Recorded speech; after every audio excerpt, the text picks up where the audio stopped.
কেন হচ্ছে এই বিষয়ে আপনাদের পক্ষ থেকে আপনারা কি বলতে চান? ধন্যবাদ।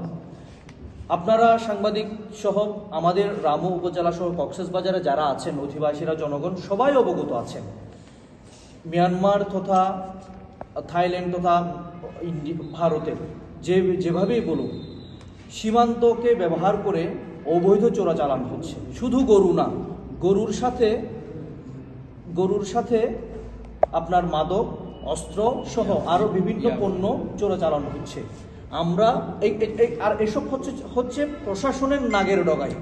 প্রশাসন জানে, প্রশাসনের সহযোগিতায় হচ্ছে। আমরা স্পষ্টভাবে বলছি, সীমান্তে বিজিবি থেকে শুরু করে পুলিশ প্রশাসন থেকে শুরু করে উপজেলা প্রশাসন, জেলা প্রশাসন প্রত্যেকেই এইসব বিষয়ে অবগত আছেন।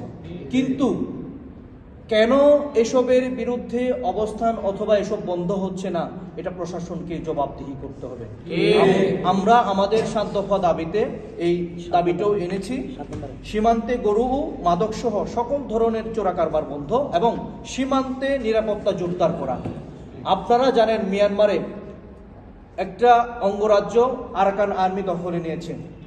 এই সরকার কি এখনো পর্যন্ত সীমান্তে যথেষ্ট পরিমাণের নিরাপত্তা ব্যবস্থা জোরদার করেছে? আমাদের চোখে পড়ে নাই। যদি নিরাপত্তা ব্যবস্থা জোরদার থাকতো তাহলে সীমান্তে গরু চোরাচালান সহ এই মাদক কারবার গরু চলতো না। সুতরাং সরকারকে আমরা অবহিত করছি, আপনারা অতি দ্রুত সীমান্তে নিরাপত্তা জোরদার করুন এবং মাদক সহ গরু চোরাচালান বন্ধ করুন। ঠিক।